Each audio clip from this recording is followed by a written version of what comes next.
नमस्कार, हमारे खास कार्यक्रम चर्चा में आपका स्वागत है। मैं हूं प्रखर श्रीवास्तव। प्रधानमंत्री मोदी ने देश के युवाओं से 10 लाख नौकरी देने का वादा किया था और अपने इस वादे को पूरा करने के क्रम में पीएम मोदी ने आज रोजगार मेला के तहत 71,000 युवाओं को सरकारी नौकरी का नियुक्ति पत्र सौंप दिया है।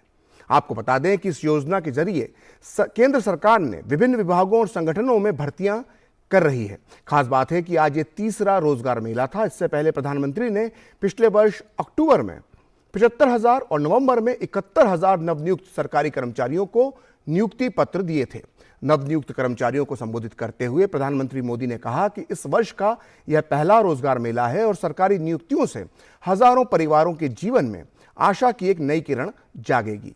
उन्होंने कहा कि रोजगार मेला देश के युवाओं को सशक्त बनाने के लिए सरकार का प्रयास है और आने वाले वर्षों में भी और भी भर्तियां की जाएंगी।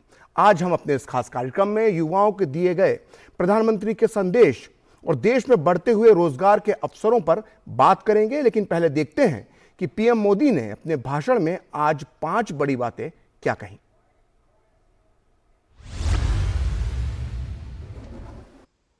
आने वाले दिनों में लाखों और परिवारों को सरकारी नौकरी में नियुक्ति मिलने वाली है। केंद्र सरकार के साथ ही एनडीए और भाजपा शासित राज्यों में भी लगातार रोजगार मेले का सिलसिला चल रहा है, आयोजन किया जा रहा है। निरंतर हो रहे ये रोजगार मेले अब हमारी सरकार की पहचान बन गए हैं। आज आप भर्ती प्रक्रिया में जिस पारदर्शिता और जिस रफ्तार को देख रहे हैं वो सरकार के हर काम में दिख रहा है। एक समय था जब नियमित तौर पर होने वाले प्रमोशन में भी अलग अलग वजहों से अड़चनें आ जाती थी। हमारी सरकार ने अलग अलग विवादों को निपटारा किया।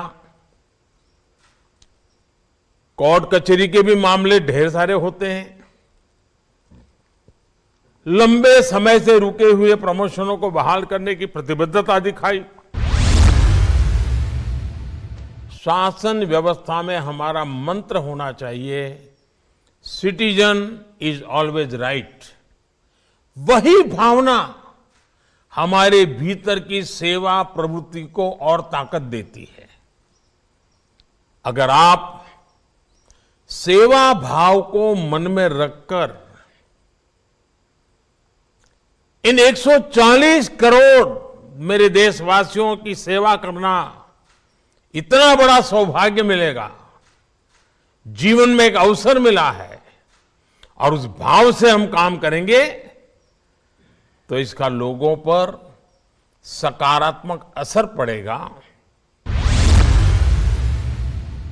सरकारी सेवा पाने वाले कई हमारे कर्मचारी साथी, कर्मयोगी बंधु ऑनलाइन ट्रेनिंग ले रहे हैं।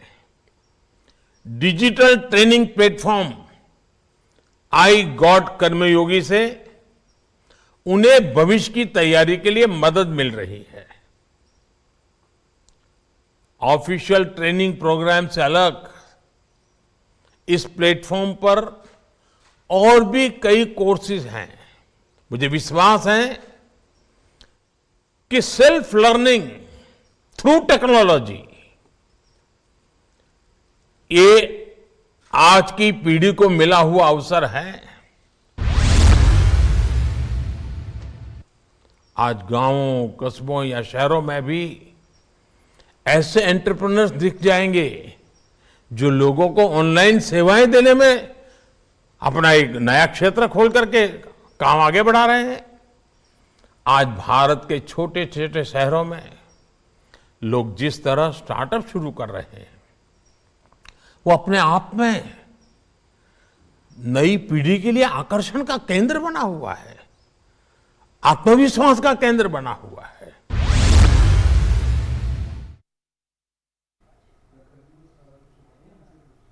रोजगार मेले में अपनी नियुक्ति का पत्र पाकर युवा बेहद खुश नजर आए। नवनियुक्त कर्मचारियों ने रोजगार के अवसर उपलब्ध कराने के लिए केंद्र सरकार की तारीफ की।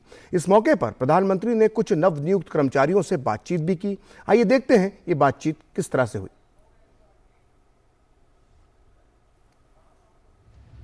मुझे अपने परिवार के विषय में थोड़ा बताइए, और नौकरी मिलने के बाद परिवार में क्या बदलाव आया है? मेरे मम्मी पापा कभी सोचे नहीं थे कि मुझे इतनी जल्दी नौकरी मिल जाएगी। मैं इसलिए आपको बहुत धन्यवाद देना चाहती हूँ, क्योंकि आपने इसका प्रोसेस बहुत ही करवाया है।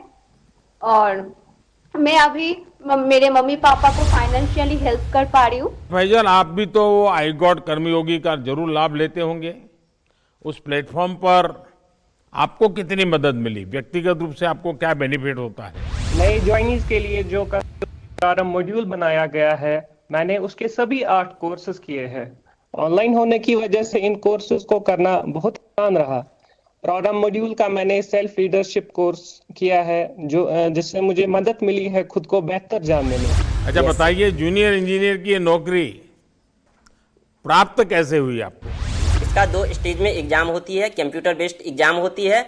और जब मेरा ये दोनों एग्जाम क्लियर हुआ, इसके बाद मुझे डॉक्यूमेंट वेरिफिकेशन और मेडिकल के लिए बुलाया गया। जब मेरा डॉक्यूमेंट वेरिफिकेशन और मेडिकल हो गया, तो इसके बाद मुझे इम्पैनल किया गया। और इम्पैनल होने के बाद मुझे आप ही के हाथों मुझे रोजगार मेले के थ्रू अपॉइंटमेंट लेटर मिला।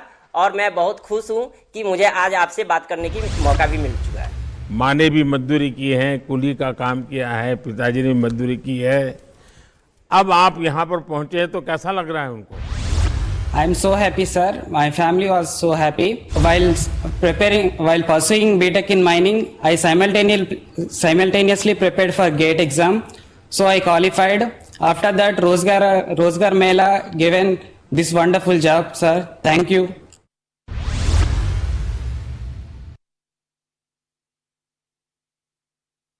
भी नवनियुक्त अभ्यर्थियों की नियुक्ति पत्र प्रदान किए गए। नवनियुक्त कर्मचारियों ने रोजगार मुहैया कराने के लिए केंद्र सरकार की पहल की प्रशंसा की। जिस तरह से हमारी सरकार मतलब रोजगार मेलों का आयोजन करके और हम लोगों के लिए युवाओं के लिए जो मतलब सुअवसर उपलब्ध करा रही है, तो उनके लिए मैं निश्चय ही सरकार का बहुत ही ज़्यादा धन्यवाद व्यक्त करना चाहूँगी। और मुझे बहुत ही ज़्यादा प्रसन्नता है कि ये मेरा पहला ही प्रयास था और पहले ही प्रयास में मुझे नियुक्ति पत्र प्राप्त हुआ है, तो मुझे बहुत ज़्यादा प्रसन्नता है इस बात। बहुत आभारी हूँ मैं प्रधानमंत्री जी की इस मिशन के लिए, क्योंकि पहले हम सुनते थे सरकारी नौकरियाँ इतना टाइम लगा देती थी, बच्चे वेट करते रह जाते थे।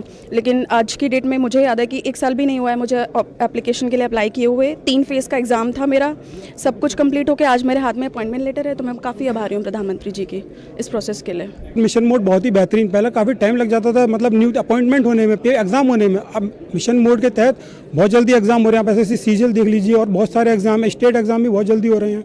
मतलब काफ़ी इंप्रूवमेंट आई है कि मतलब कम टाइम में ज़्यादा बंदे अपॉइंट हो पा रहे हैं। ये बहुत अच्छा इनिशिएटिव है सेंट्रल गवर्नमेंट का, क्योंकि इससे हम लोगों को ज़्यादा वेट नहीं करना पड़ता अपनी ज्वाइनिंग के लिए। पहले 1-1.5 साल सिलेक्शन होने के बाद ही वेट करना पड़ता था, बट अब 3-4 महीने में ही ज्वाइनिंग मिल रही है। तो इससे काफ़ी समय भी बच रहा है और एक प्रोत्साहन मिल रहा है हमें। अगर मेरे को कोई अथॉरिटी मिली है तो मैं उस अथॉरिटी का सही उपयोग करते हुए जो प्रधानमंत्री जी की जितनी भी पॉलिसीज़ हैं या फिर कोई सी मतलब किसी स्टेट की भी अगर पॉलिसी है तो हम उसे ढंग से इम्प्लीमेंट कर पाएँ, ऐसा इम्प्लीमेंट करें कि उसका पूरा फ़ायदा जनता को पहुंच पाए। पीएम मोदी के नेतृत्व में जो कि डिजिटल इंडिया मिशन हो रहा है, इसकी वजह से ट्रांसपेरेंसी ही सबसे इम्पॉर्टेंट चीज़ आई हुई है। अदरवाइज़ पहले इतना नहीं होता था और थोड़ा करप्शन भी ज़्यादा होता था। अब करप्शन बहुत कम हो रखे, जिसकी वजह से बहुत एफिशिएंटली रिक्रूटमेंट हो रहा है, जिसकी वजह से हमें मतलब हमारी ऑनेस्टी या हमारी जो मेहनत होती है वो रंग लाती है। पीएम मोदी ने इस देश के युवाओं को 10 लाख सरकारी नौकरी देने का लक्ष्य रखा है। इस लक्ष्य को पूरा करने में मोदी सरकार कितनी सफल होती दिख रही है और इससे देश में बेरोजगारी में कैसे कितनी कमी आएगी, आज हम इसी पर चर्चा करेंगे। और इस चर्चा में हिस्सा लेने के लिए हमारे साथ मौजूद हैं कुछ खास मेहमान। हमारे साथ मौजूद हैं दीपशिखा सिकरवार, जो वरिष्ठ पत्रकार हैं, और साथ में मौजूद हैं दिनेश त्यागी, जो पूर्व MD हैं कॉमन सर्विस सेंटर के।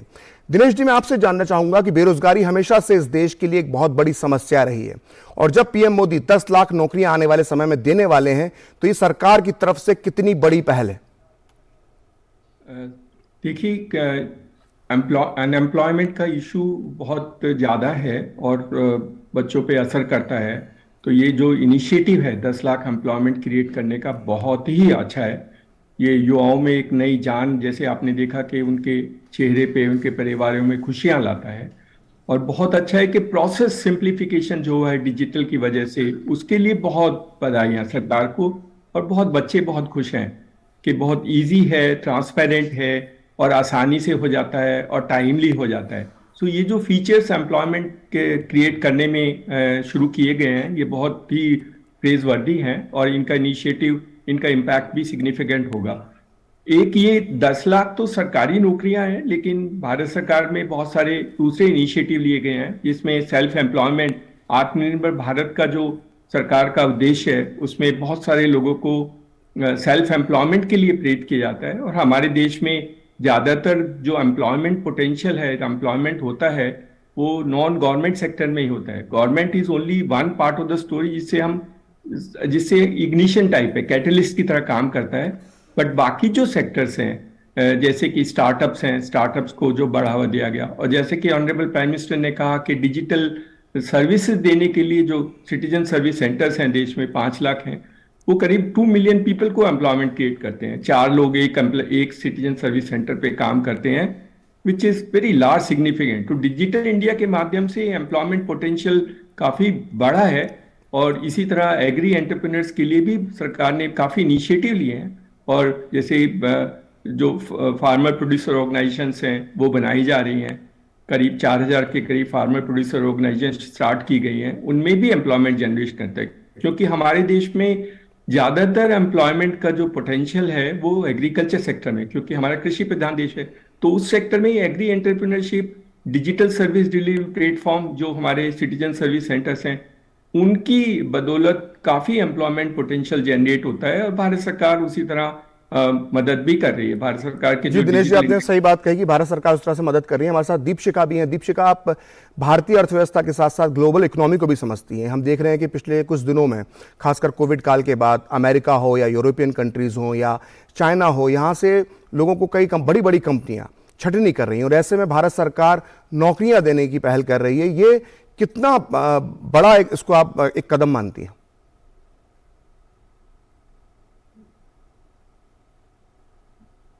दीपशिखा जी, आप तक मेरी आवाज पहुंच रही है?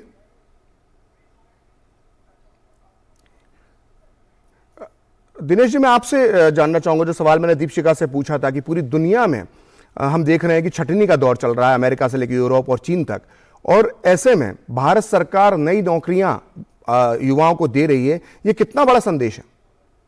देखिए, एक जो रिलेशन है वो जीडीपी का रिलेशन है एम्प्लॉयमेंट जनरेशन में। और इंडिया की जीडीपी सिग्निफिकेंट है, 7% के करीब है। बाकी देशों में थोड़ा सा इम्पैक्ट हुआ है कोविड की वजह से। और क्योंकि इंडिया की जीडीपी सिग्निफिकेंटली इम्प्रूव हुई है, उसी तरह इंडिया में एम्प्लॉयमेंट पोटेंशियल भी बढ़ा है। और भारत सरकार की जो नीतियां हैं, इंफ्रास्ट्रक्चर डेवलपमेंट है, स्टार्टअप प्रमोशंस हैं, और बाकी जो लोगों को लोन देने के मुद्रा लोन स्कीम है, दे आर वेरी सिग्निफिकेंट। और ये सब, इन सब स्कीम की वजह से एम्प्लॉयमेंट की जो अपॉर्चुनिटीज हैं वो काफ़ी बढ़ी हैं। देखिए, सरकारी एम्प्लॉयमेंट के बारे में लोग सोचते हैं, लेकिन सारे देश में करीब 2 करोड़ के करीब सरकारी एम्प्लॉयमेंट है, अगर आप सेंट्रल गवर्नमेंट और स्टेट गवर्नमेंट दोनों को मिलाकर करें। और करीब 50 करोड़ के करीब हमारे जो लोग हैं, हमारे 140 करोड़ पॉपुलेशन में, उनको जॉब की जरूरत है, एम्प्लॉयमेंट की जरूरत है। और सिग्निफिकेंट अमाउंट जो है सर्विस सेक्टर से आता है। सर्विस सेक्टर को सरकार ने काफी बढ़ावा दिया है, और सर्विस सेक्टर का पोटेंशियल भी, जैसे जैसे जीडीपी की ग्रोथ हुई है, सर्विस सेक्टर में रिवाइवल हुआ है कोविड के बाद में, and we are seeing a great rise in employment opportunities. और पीएम स्वनिधि स्कीम है, उन स्कीम से भी लोगों को बढ़ावा मिला है और एम्प्लॉयमेंट में अपॉर्चुनिटीज काफी बढ़ी है। तो दूसरे देशों का, क्योंकि उनकी जीडीपी, उनकी ग्रोथ में थोड़ा इम्पैक्ट है, उनमें प्रॉब्लम हो सकती है। लेकिन भारत में क्योंकि ग्रोथ पोटेंशियल है और ग्रोथ अच्छी तरह से है, जीडीपी है, और हमारी पॉलिसी और प्रोग्राम्स जो ग्रोथ के प्रमोट करने के रिलेशन में है, उससे दिनेश जी, मैं हमारे आपको यहाँ पर रोकना चाहूंगा। दीपशिखा जी से हमारा संपर्क फिर से स्थापित हो गया। दीपशिखा जी, आप एक आर्थिक मामलों की पत्रकार होने के साथ साथ एक वरिष्ठ पत्रकार है। मेरा प्रश्न थोड़ा सा राजनीतिक प्रश्न है इस वक्त आपसे, कि हम देखते हैं कि भारतीय राजनीति में हमेशा बेरोजगारी एक बहुत बड़ा मुद्दा रही है। अब जब सरकार अगले 1 साल में 10 लाख नौकरियां देने वाली है, तो क्या विपक्ष के हाथ से एक बहुत बड़ा मुद्दा निकल सकता है?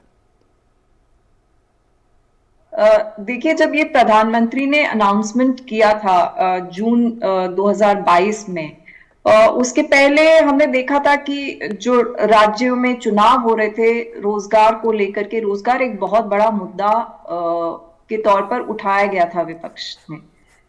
तो अब चूंकि सरकार की तरफ से ये एक अनाउंसमेंट आया और हम देख रहे हैं कि मिशन मोड में अब जॉब्स दिए जा रहे हैं। अब टोटल जॉब्स जो है 2.7 लाख दिए जा चुके हैं। तो इसके अलावा भी सरकार की तरफ से और बहुत सारे जो इनिशिएटिव्स हैं जो लिए जा रहे हैं, जिनकी वजह से रोजगार की अपॉर्चुनिटीज बढ़ेंगी यूथ के लिए, जो हमारे बच्चे कॉलेजेस से निकल रहे हैं उनके लिए। तो विपक्ष, सत्ता पक्ष के लिए भी एक ये काउंटर की तरह है, क्योंकि उन्होंने विपक्ष को ये जवाब दिया है कि आपने इसको मुद्दा बनाया था और हम इस मुद्दे का एक कारगर जवाब दे रहे हैं। अब विपक्ष इसको और किस हद तक मुद्दा बनाएगा ये तो देखना होगा, क्योंकि इस समय सरकार की तरफ से पूरी कोशिश की जा रही है कि जो हमारे यूथ आ रहे हैं, युवा आ रहे हैं, उनको नौकरियां मिले। सरकार में बहुत टाइम से भर्तियां नहीं हुई थी। हमने देखा था कि बहुत सारे सरकारी विभाग जो हैं वहां पर वैकेंसीज थी और नियुक्तियां नहीं हो पा रही थी। तो ये अब मिशन मोड में किया जा रहा है। सारे विभागों को कहा गया है कि आप देखिए और इसको तुरंत इसको करिए अपॉइंटमेंट्स। तो मिशन मोड में होने की वजह से ये स्पीडीली किया जा रहा है। तो एक सत्ता पक्ष की तरफ से भी विपक्ष को एक बहुत काउंटर जवाब दिया गया है कि आपने ये मुद्दा उठाया था और हम इसके ऊपर काम आपने सही कहा कि सरकार एक मिशन मोड के तहत काम कर रही है। अभी वक्त हो रहा है ब्रेक का। ब्रेक के बाद भी हमारी यह चर्चा जारी रहेगी। देखते रहिए डीडी न्यूज।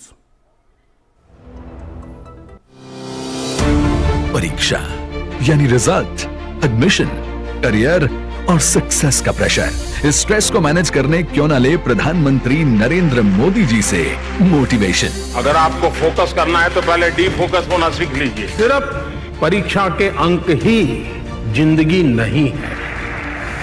हर साल की तरह इस साल भी प्रधानमंत्री जी करेंगे विद्यार्थियों से सीधा संवाद और बढ़ाएंगे एग्जाम वॉरियर्स का हौसला। परीक्षा पे चर्चा 2023 देखिए डीडी न्यूज और सभी सोशल मीडिया प्लेटफॉर्म्स पर 27 जनवरी सुबह 11 बजे से।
Thank you sir.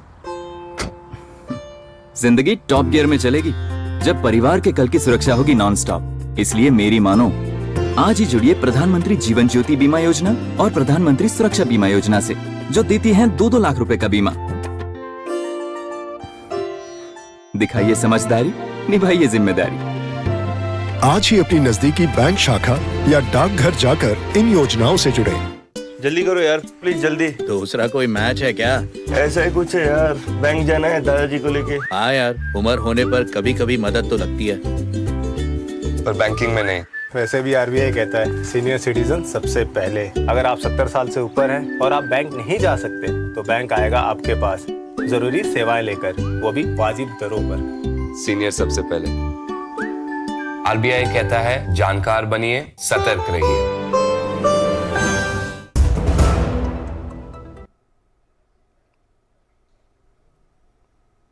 हमारे इस खास कार्यक्रम चर्चा में आपका एक बार फिर स्वागत है। आज हम बात कर रहे हैं रोजगार मेले की, जिसमें आज प्रधानमंत्री ने 71,000 युवाओं को आज नियुक्ति पत्र दिए हैं और हमारे साथ मौजूद है खास मेहमान जिनसे हम इस विषय पर चर्चा कर रहे हैं। हमारे साथ हैं दीपशिखा सिकरवार। दीपशिखा, अगर हम बात करें इस बेरोजगारी की जो समस्या है, तो अक्सर हम देखते हैं कि भारत का जो युवा है वो अक्सर सरकारी नौकरियों की तरफ या सुरक्षित नौकरियों की तरफ देखता है, लेकिन बार बार सरकार पिछले कई दिनों से युवाओं को इस बात के लिए प्रेरित कर रही है कि उन्हें खुद का अपना कोई व्यवसाय, व्यापार या बिजनेस करना चाहिए। तो क्या अगर इस कोशिश में सफल हो जाए सरकार, तो क्या एक बेरोजगारी की बहुत बड़ी समस्या से हम निजात पा सकते हैं? बिल्कुल प्रखर, क्योंकि सरकार की ये पूरी इनिशिएटिव है कि स्वरोजगार की तरफ लोगों को, हमारे युवाओं को आगे बढ़ावा दिया जाए और विभिन्न योजनाएं भी इसके लिए आई, startup India, stand up India, उसके अलावा मुद्रा योजना, ताकि लोग अपना स्वरोजगार स्थापित कर पाएं। क्योंकि उसमें आप अपना व्यवसाय ही सिर्फ नहीं स्थापित करेंगे, आप उसमें और लोगों को नौकरी देने के भी काबिल हो पाएंगे। तो ये एक बड़े देश में जहां पे एक बहुत बड़ी पॉपुलेशन एम्प्लॉयमेंट वाले, एम्प्लॉयबल एज में है, स्वरोजगार, सेल्फ एम्प्लॉयमेंट ही जो अनएम्प्लॉयमेंट है उसका समाधान हो सकता है।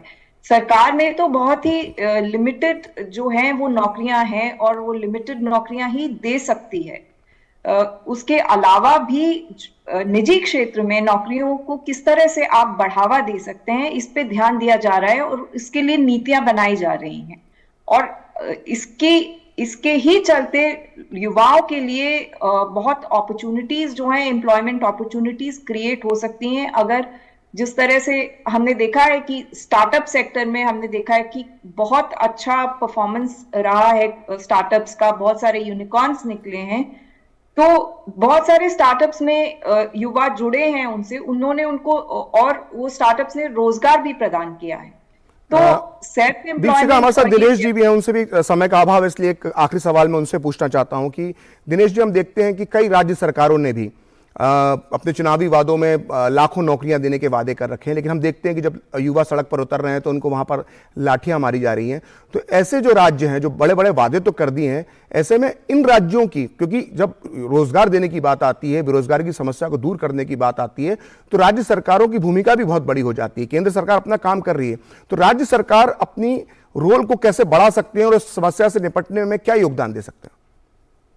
देखिए, सेंट्रल गवर्नमेंट की अभी जो इनिशिएटिव है, मुझे नहीं लगता कि, मुझे याद नहीं है, शायद हमारे पीरियड में एक साल में 1 मिलियन जॉब, 10 लाख शायद रिकॉर्ड होगा, पहले शायद कभी नहीं हुआ। सेंट्रल गवर्नमेंट में इतनी सारी नौकरियां एक साल में देना itself is a very commendable job, बहुत अच्छा है। और राज्य सरकार भी अगर इसी तरह मिशन मोड में इनिशिएटिव ले तो वो भी क्रिएट कर सकती है कि उनके पास पोटेंशियल भी है, तो they can also create jobs of that. पर राज्य सरकार को भी सीखना पड़ेगा और सेंट्रल गवर्नमेंट की तरह जो इनिशिएटिव है उसमें अपने डिपार्टमेंट्स में कौन कौन पोटेंशियल से आइडेंटिफाई करना पड़ेगा और वो आइडेंटिफाई करके उन जॉब्स में उसी मिशन मोड में ट्रांसपेरेंटली, डिजिटल मोड से और तुरंत जल्दी से सब कुछ कंप्लीट प्रोसेस को कंप्लीट करके लोगों को एम्प्लॉयमेंट प्रोवाइड करेंगे तो बहुत अच्छा हो सकता है। इसी तरह पब्लिक सेक्टर अंडरटेकिंग्स हैं, PSUs हैं, बैंक्स हैं, which can also do quite a lot in that sense. और स्टार्टअप जैसे बोला, तो अगर सब मिला ले, सबको मिला करके उनका डेटा इकट्ठा किया जाए तो शायद ये वाला साल जो है 23 will be one of the great employment generation year in the country. आपने बहुत महत्वपूर्ण बात की दिनेश जी कि 2023 का जो साल है वो बहुत महत्वपूर्ण साल होगा युवाओं के लिए, कि उन्हें इस साल 10 लाख नौकरियां मिलेगी। समय का अभाव है, हमें चर्चा को यहीं विराम देना होगा। मैं अपने दोनों मेहमानों का धन्यवाद देना चाहूँगा कि वो दोनों समय निकाला, हमारे साथ इस गंभीर विषय में चर्चा में शामिल हुए। बेरोजगारी हमारे देश में हमेशा से एक बड़ा मुद्दा रही है, लेकिन अब लगता है कि ऐसे रोजगार मेले लगने से इसमें जरूर कमी आएगी। फिलहाल हमें दीजिए अनुमति, आप देखते रहिए डीडी न्यूज।